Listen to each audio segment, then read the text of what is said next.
श्री स्वामी समर्थ. आपल्या सर्वांना माहिती आहे पौर्णिमा आज प्रारंभ झाली सकाळी 9:08 आणि ती संपणार आहे उद्या सकाळी 9:47.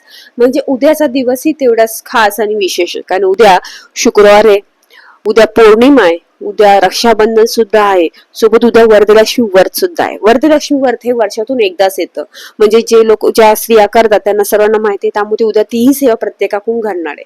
त्यामुळे खूप छान संयोग आहे. काहींना वैभवलक्ष्मीची व्रत सुरू करायचे असेल ते उद्यापासून सुद्धा करू शकतात, किंवा पुढच्या शुक्रवारपासून जरी त्यांनी सुरू केले तरी सुंदर राहणार आहे. म्हणजे जसं जमेल त्यांनी तशी सेवा नक्की करावी, कारण सेवेला महत्व आहे. तुम्ही कधी करताय, कशी करता त्याला महत्व नसतं, तुमची मनापासून किती भक्ती, किती अंतर्मनापासून तुम्ही करता ते महत्वाचं असतं.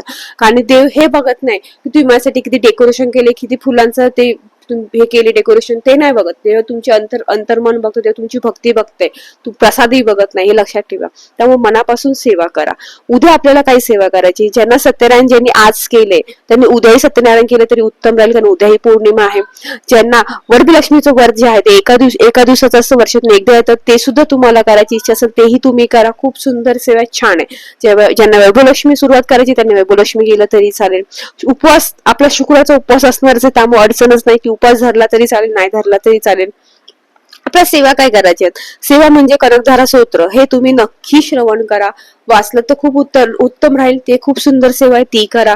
ललिता सहस्रनाम तुम्ही देवीच्या पूजेसमोर बसा किंवा सत्यनारायणच्या पूजेसमोर बसा, ललिता सहस्रनामचं पठण करा, कनकधारा स्तोत्राचं पठण करा. श्रवण केलं तरी उत्तम राहील, पण श्रवण करता एकाग्रतेने करा, बसून एका जागेवर बसून ते करा, ते उत्तम राहणार आहे. उद्या आपल्याला महालक्ष्मी अष्टकमचं पठण करायचंय. 16 लवंगा हातामध्ये घ्यायचे, अखंड लवंगा हातामध्ये घ्यायचे. महालक्ष्मी अष्टकम तुम्हाला 16 पठण करायचे, आणि मग त्या 16 लवंगा जे आहेत ते देवी समोर तुम्हाला अर्पण करायचे आहेत, आपल्या महालक्ष्मी मातेसमोर अर्पण करायचे आहेत. आणि त्यानंतर त्या लवंगा दुसऱ्या दिवशी म्हणजे शनिवारी तुम्ही उचलायचे आहेत, आणि नंतर तुम्ही त्या खाल्ल्या तरी चालेल. फक्त मसालेदार जेवणामध्ये वापरू नका, फक्त एवढंच करा. आपल्याला सेवा करायची. तुम्ही विष्णू सहस्रनामचं पठण सुद्धा करू शकतात, किंवा व्यंकटेश स्तोत्र ह्याचे पठण करू शकता. तुम्ही महालक्ष्मी गायत्री मंत्र, विष्णू गायत्री मंत्र हेही पठण करा. म्हणजे शक्य असेल तेवढं नामस्मरण तुम्ही जेवढं करू शकता तेवढं नामस्मरण करा.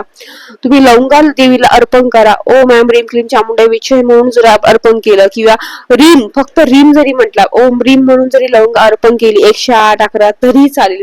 म्हणजे जशी जमेल तशा उद्या सेवा करायच्या. कारण सेवा जेवढी कराल तेवढी कमीच आहेत. मनापासून केली तर प्रत्येक इच्छा अपेक्षा पूर्ण होतात. अष्टलक्ष्मीचा वास आपल्या घरामध्ये, अष्टलक्ष्मीचे आशीर्वाद आपल्याला भेटतात. कारण की फक्त पैसा भेटणं महत्वाचं नसतं, सुख शांती भेटणे तेवढंच महत्वाचं आहे. त्यामुळे उद्या सेवा नक्की करा. श्री स्वामी समर्थ. श्री गुरुदेव.